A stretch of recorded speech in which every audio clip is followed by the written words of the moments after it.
أشهد أن محمدًا رسول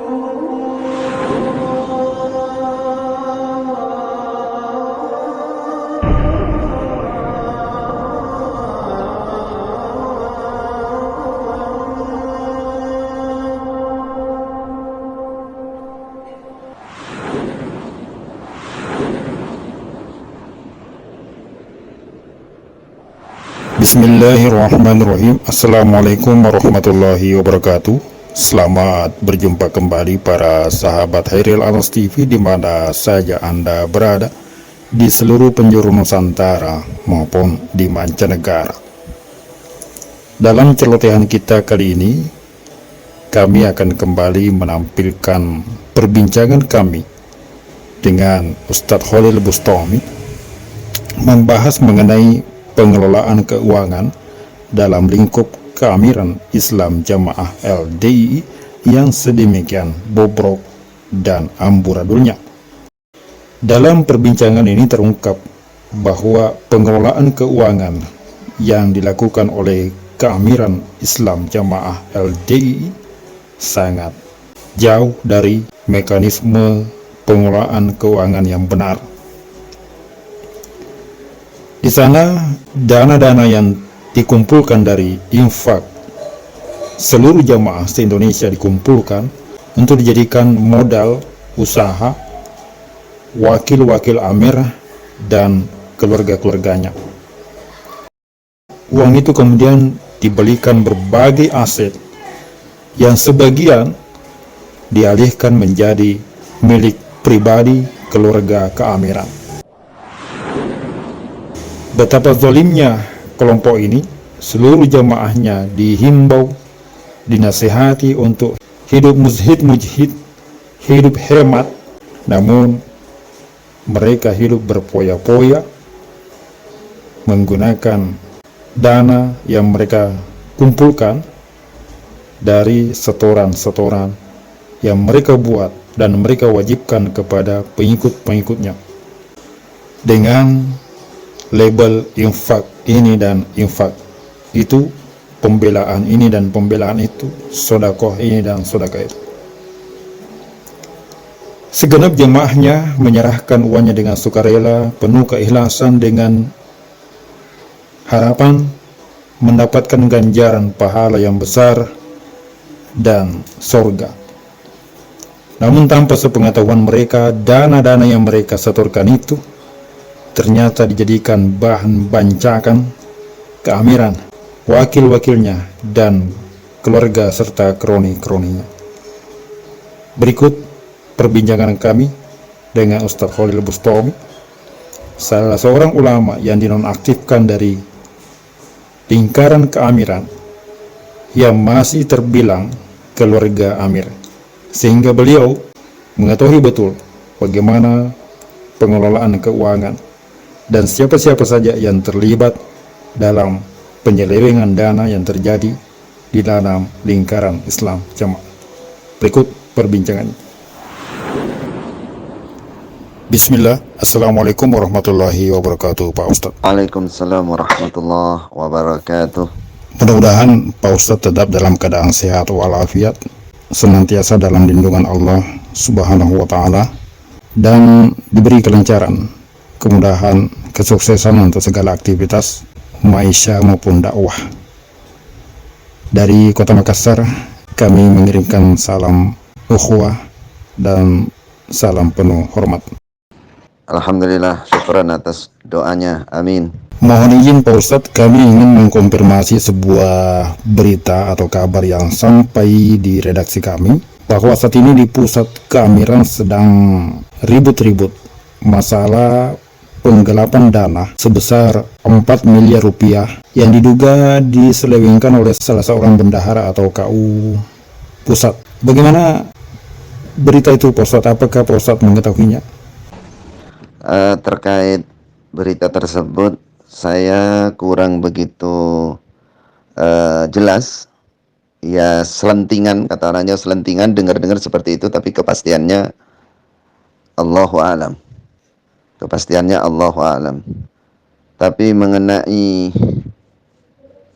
istilahnya bahasa kita korupsi yang seperti itu, kalau setahu saya jika itu terang-terangan kayaknya nggak mungkin. Kayaknya nggak mungkin. Dari dulu setahu saya secara lahir ya tidak ada yang berani atau vulgar seperti itu, tidak ada. Saya kira tidak ada. Namun Allahu a'lam, orang di KU Pusat itu kan sangat banyak sekali orangnya, di dalam itu kan banyak sekali. Mungkin juga salah satunya ada yang kena kasus seperti itu, mungkin. Tapi saya beritanya belum jelas. Kalau secara umum dari dulu saya selalu mengingatkan kepada para KU bahwa di zaman Khalifah Umar, saya bilang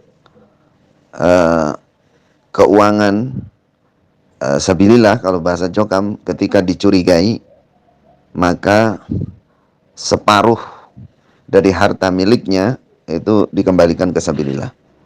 Jika terbukti maka diambil semuanya. Sedangkan di pusat kita melihat rata-rata petugas KU itu kaya. Setahu saya lebih kaya daripada yang lain, bahkan jauh kekayaannya daripada pengurus-pengurus biasa. Sedangkan secara kasat mata bisnis dan apa yang mereka jalankan Allahu a'lam. Jadi tidak kelihatan mereka orang ahli bisnis. Ini secara umum ya. Ya hanya pekerjaannya hanya itu saja. Jadi kalau orang suudzon mengira mengambil korupsi itu ya secara lahir itu orang mengira ya itu betul gitu. Itu betul. Pantas gitu lah. Cuman kalau yang saya lihat memang kemungkinan besarnya kalau ngambil langsung mungkin tidak. Tapi mengambil kesempatan seperti ada bisnis kaplingan atau bisnis jual beli apa atau pinjam modal dulu, mungkin itu sangat memungkinkan. Entah dikembalikan atau dikembalikan separuh atau bagi hasil, Allahu a'lam. Intinya pengaturannya itu ya sudah semau mereka, Allahu a'lam. Sepanjang pengetahuan Pak Ustadz, bagaimanakah sebenarnya pengelolaan keuangan di pusat keamiran itu?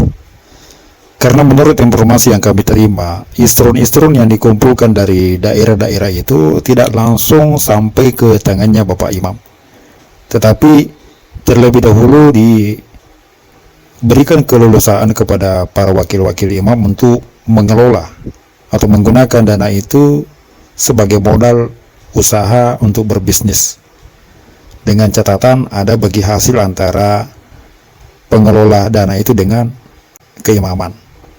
Kalau benar ini terjadi, berapa bagi hasil antara wakil-wakil amir yang mengelola dana ini dengan keimaman, Pak Ustadz? Kalau yang saya tahu, yang saya lihat, tapi saya tidak ngerti detailnya seperti apa ya. Jadi kalau KU-KU itu sudah datang daerahan, mereka biasanya langsung ke kantor keuangan di belakang, di lantai 1 kantor bawah itu di belakang. Mereka antri di sana, setor kepada keuangan pusat. Nah, nanti setelah itu ada acara pertemuan khusus keuangan pusat perwakilannya dengan keimaman. Jadi imam pusat sama wakil 4. Allahu a'lam siapa lagi yang ada di situ, tapi yang jelas keimaman. Di situ semacam koreksi atau laporan keuangan, jumlahnya berapa, mungkin begitu. Saya nggak pernah tahu, tapi ada forum khusus seperti itu. Nanti setelah daerahan itu nanti keimaman itu ya wakil 4-nya apakah dengan imam pusatnya ke belakang itu ngeliatin uang-uang itu, katanya ya kalau bahasa mereka itu didoai lah uang-uang itu. Itu yang saya tahu. Jadi kalau terima langsung keimaman enggak, wakil 4 juga enggak. Jadi keuangan pusat, cuman mereka prosesnya nanti ada melapor gitu, ini dari daerah sekian misalkan itu. Tapi ya mereka kan bukan orang ahli keuangan. Umpama dari petugas-petugas keuangan itu ada ngurangi 01, 02 atau laporan apa, ya Allahu a'lam. Sampai di mana tingkat ketelitiannya, orang itu sudah tua-tua semua, imamnya ya tua, wakil 4-nya ya tua, dan latar belakangnya bukan orang yang mengerti masalah keuangan, ibaratnya gitu. Mengenai bisnis itu macam-macam. Jadi yang saya tahu itu ada orang ya, dia tukang cari itu, misalkan tanah dijual di mana gitu, kemudian kebun, seperti yang sudah ada kan, tanah di Jakarta di daerah mana, kemudian Surabaya daerah mana, kemudian kebun teh, kebun-kebun karet gitu. Ada orang-orang yang dekat dengan imam pusat atau dekat dengan wakil 4, ya mereka yang tukang cari itu. Nanti kalau sudah begitu, nanti dibeli oleh sabilillah. Atas nama apa? Ya banyak sekali mereka caranya. Kadang-kadang ini untuk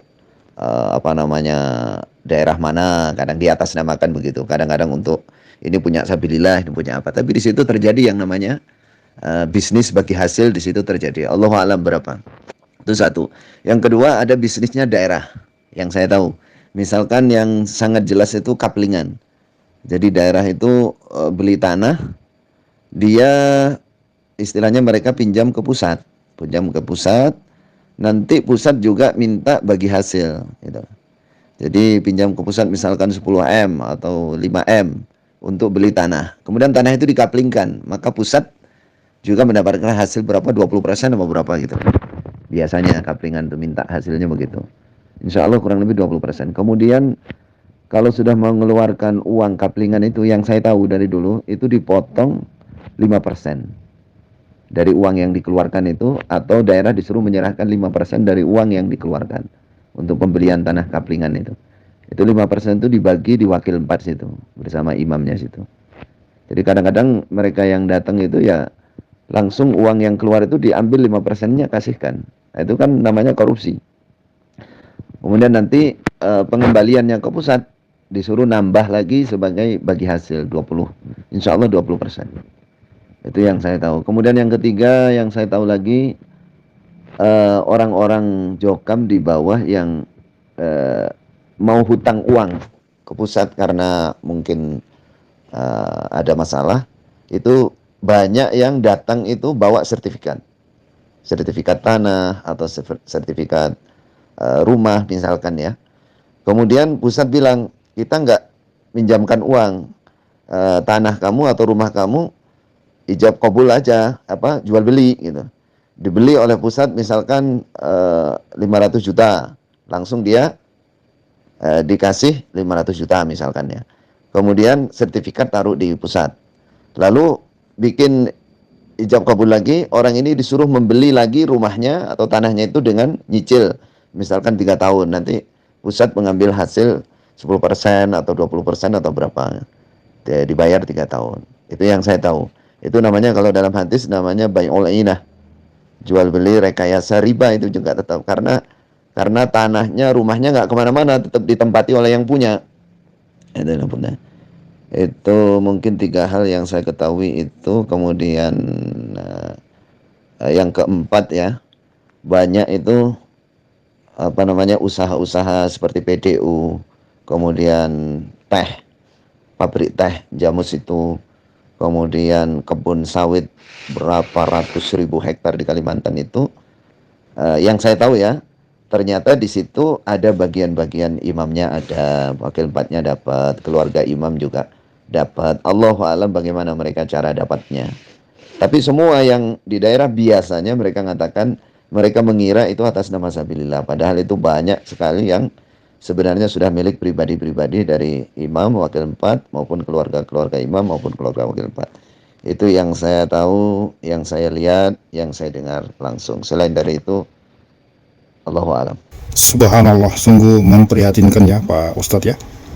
Ro'yah-ro'yah atau jamaah-jamaah yang ada di daerah-daerah ini, dengan ikhlas mereka menyerahkan dananya atas nama infak, pembelaan atau sodako, dengan mengharapkan imbalan pahala sorga sewaktu-waktu bila mereka meninggal. Namun ternyata dana yang mereka serahkan itu diselewengkan, digelapkan, bahkan dijadikan sebagai bancakan oleh para pembesar-pembesar mereka. Luar biasa ya Pak Ustadz. Kemudian bagaimana dengan mengenai daerah-daerah yang mengajukan proposal pinjaman ke pusat, yang misalnya dia mengajukan 100 juta rupiah, namun yang diterima hanya 80 juta rupiah. 20% katanya untuk administrasi, namun pada saat pengembalian nanti harus melebihi dari jumlah yang diterima itu. Misalnya harus mengembalikan dalam jumlah 120 juta. Apakah benar informasi itu, Pak Ustadz? Setahu saya insya Allah benar. Cuman nominalnya itu yang saya nggak paham, nggak bisa merinci.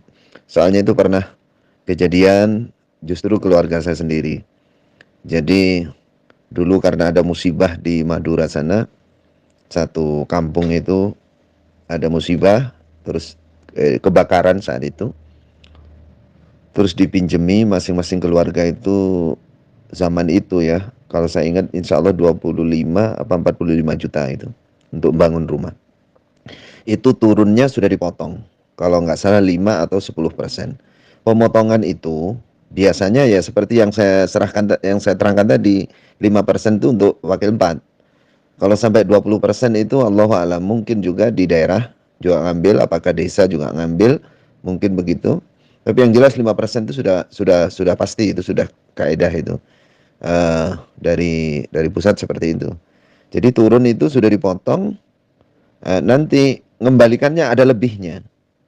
Ada lebihnya. Jadi pertama pemotongan itu namanya mencuri, ya. Yang kedua pengembaliannya itu riba. Ya itu betul, itu banyak kejadian dan saya sering mendapati laporan-laporan yang seperti itu juga. Yang lebih dahsyat lagi diantaranya adalah mereka yang pinjam ke pusat itu kalau ngerti jalurnya, ya, jadi ada orang-orang tertentu yang bisa setting acara supaya bisa lebih cepat turun itu amplop apa itu mereka sudah hafal dan sudah jadi rahasia itu dari KU daerah itu rata-rata sudah ngerti. Kalau yang ngerti jalurnya ngasih berapa itu bisa cepat turun pinjamannya. Intinya kalau bicara dihabiskan semua Allahu a'lam, tapi ya memang pergerakan itu memang juga ngambil dari persenan. Misalkan pembangunan pondok atau organisasi itu semua ngambil dari persenan. Cuman di tengah-tengah biaya operasional yang dianggap oleh mereka sebagai sabilillah, yaitu ada yang saya ceritakan ini tadi. Dan nominalnya juga tidak kecil itu setiap bulan. Allahu a'lam. Barakallahu fikum. Teruslah berjuang berdakwah. Mudah-mudahan bisa menjadikan kebaikan untuk semuanya. Barakallahu fikum. Jazakallahu khair Pak Ustadz. Wa fikum barakallah. Sekali lagi dari Kota Makassar, Sulawesi Selatan, kami menghaturkan rasa terima kasih untuk semua informasinya. Sebuah informasi yang tentunya sangat berharga, dan niat kita adalah mudah-mudahan bisa menyadarkan, membuka, menggugah akal sehat, akal waras saudara-saudara kita yang masih terjebak di dalam sana, yang sesungguhnya mereka ikhlas untuk beribadah, ikhlas untuk beramal soleh, namun karena ketidaktahuan mereka sehingga mereka disesatkan, diperdaya tanpa mereka merasa. Semoga Pak Ustadz tetap dalam keadaan yang terbaik, tetap dalam lindungan Allah yang Maha Kuasa, dan dimudahkan segala urusan-urusannya. Mudah-mudahan ini menjadi pulihan untuk kita sebagai tanggung jawab moral kita kepada jemaah, karena kita pernah terlibat menyebarkan ajaran yang menyimpang ini, menyesatkan dan memperdaya banyak orang, juga dengan atas dasar karena ketidaktahuan. Dan mudah-mudahan ini juga menjadi hujah bagi kita di hadapan Allah kelak, bahwa kita sudah menyampaikannya. Sekali lagi jazakallahu khair Pak Ustadz. Barakallahu fikum. Assalamualaikum warahmatullahi wabarakatuh. Waalaikumsalam warahmatullahi wabarakatuh.